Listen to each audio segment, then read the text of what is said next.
गंगाखेडचे रत्न लोकप्रिय आमदार डॉक्टर रत्नाकर गुट्टे यांच्या शुभ हस्ते पूर्णा तहसीलदार यांच्या संवर्ग 2, वर्ग 3, 4 या अधिकारी कर्मचाऱ्यांच्या निवासस्थानाचे भूमिपूजन संपन्न झाले.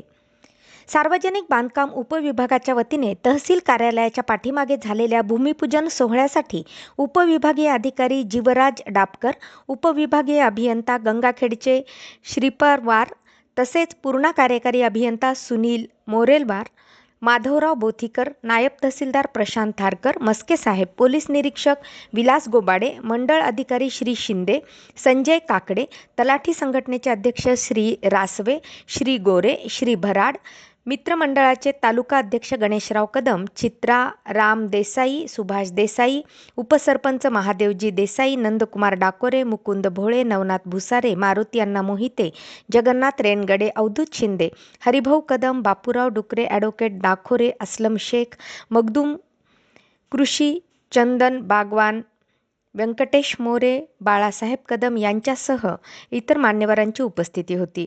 यावेळेस तलाठी संघटनेच्या वतीने सर्व संगणक आणि प्रिंटर देण्याची मागणी अध्यक्ष श्री रासवे यांनी केली. ही मागणी 0 मिनिटातच आमदार साहेबांनी पूर्ण करू, पण शेतकरी असो वा सर्वसामान्य व्यक्ती यांची कामे पूर्ण होतील अशी शाश्वती साहेबांनी मागितली.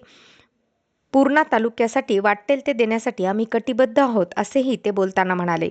14,30,00,000 रुपयांचे कामं होत आहेत याचा आपणास आनंद आहे. संपूर्ण पूर्णा तालुक्यातील कामाची रूपरेषा यावेळेस सांगितली.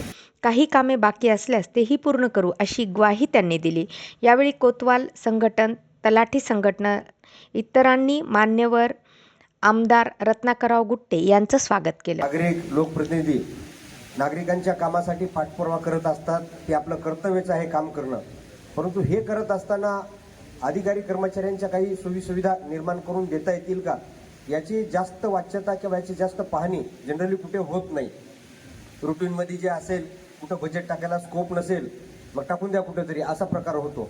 परंतु आपल्याकडे तो प्रकार होत नाही. मागील जवळपास 1 ते 1.25 वर्षाच्या कालावधीत तुम्ही काम करत असताना आमदार साहेबांसोबत पाहिलं. सर्वप्रथम आपल्या उपविभागीय अधिकारी कार्यालय आणि तहसील कार्यालय गंगाखेडच्या इमारतीसाठी बजेट आलेलं होतं, परंतु काही अडचणी जागेच्या वगैरे होत्या. त्यामध्ये पाठपुरावा करून आमदार महोदयांनी ते तात्काळ काम मार्गी लावलं आणि मला अभिमानाने सांगा वाटतं की आज काम उद्घाटन होऊन फक्त 8 महिने झाले. आज शेवटच्या स्लॅबला तो काम आलेला आहे. या स्पीडनं काम चालू झालं तर खूप झालं. जानेवारीमध्ये ती बिल्डिंग देण्याचं कंत्राटदारांनी आणि संबंधित विभागाने सांगितलंय. याचं सर्वस्वी श्रेय आमदार महोदयांच्या पाठपुराव्याला जातं. विशेष निधी पण उपलब्ध करून दिलेला आहे. त्यामुळे हे सदर काम लवकरच पूर्ण होऊन जाणार आहे आणि ह्या कामाची कंत्राटदार श्री पल्लवी कन्स्ट्रक्शन असून ते 1 वर्षामध्ये हे काम पूर्ण करतील आणि आम्ही चांगल्या गुणवत्तेचं काम करून घेऊ. याशिवाय माननीय आमदार साहेबांनी खूप प्रयत्न करून या ठिकाणी 255 लक्ष रुपये किमतीचे रजिस्ट्री ऑफिससुद्धा मंजूर केलेले आहे. ते सध्या निविदा स्तरावर आहे. तसेच 21 तलाठी कर्मचारी निवासस्थान आणि 6 मंडळ अधिकारी असे 27 कर्मचाऱ्यांसाठी येथे अधिवेशनात साहेबांनी विशेष प्रयत्न करून काम प्रस्तावित केलेलं आहे आणि ते सुद्धा लवकरच मंजूर होईल. त्याबद्दल मी माननीय आमदार साहेबाचे आभार व्यक्त करतो. तसेच साबा परिसरामध्ये सुद्धा साहेबांनी मागच्या 2 वर्षामध्ये जी 20 वर्षापासूनची मागणी होती ती आमचे कर्मचारी निवासस्थान तसेच कनिष्ठ अभियंता व डेप्युटी इंजिनियर हे सर्व 2 प्रकारचे मंजूर झालेत आणि डेप्युटी इंजिनियर निवासस्थान या मुद्द्याच्या बजेटला प्रस्तावित करून मंजूर होईल, अधिवेशनात येईल.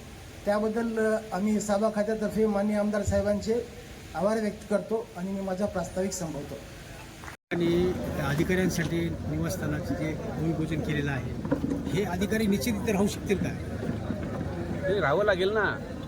आपण एवढी मेहनत घेता इथे त्यांच्यासाठी रूम आपण बांधल्यात, आपण सांगितले त्यांना की तुम्हाला राहावं लागेल. राहतील ते, नाही राहील तर आपण राहायला लावू त्यांना. ही आज व्यवस्था बघितली ना तुम्ही, कशा पद्धतीची व्यवस्था आहे इथे आणि तेवढ्या याच्यातून तुम्ही एवढं या लोकांना तुम्ही निवासस्थान बांधताय, मोठा उपक्रम आहे. याच्याबद्दल काय सांगणार आता? नाही, हे बघा, अधिकाऱ्याला राहायला जागा दिली, त्याला जर सुखसोयी दिल्या तर निश्चित कामही त्या पद्धतीने अधिकारी करतो. त्यामुळे अधिकाऱ्याला त्याच्या सुखसुविधा दिल्या पाहिजेत. ऑफिस चांगलं व्यवस्थित दिलं पाहिजे, राहण्याची व्यवस्था व्यवस्थित केली पाहिजे आणि ते जर केलं तर राहायला क्वार्टर जर व्यवस्थित असेल तर अधिकारी 100% राहतो, राहणार नाही असं नाही. आणि आपण राहायला त्याला बाध्य करून राहील तो, काही प्रॉब्लेम नाही त्याच्यामध्ये, आणि काम मी चांगलं करेल तो.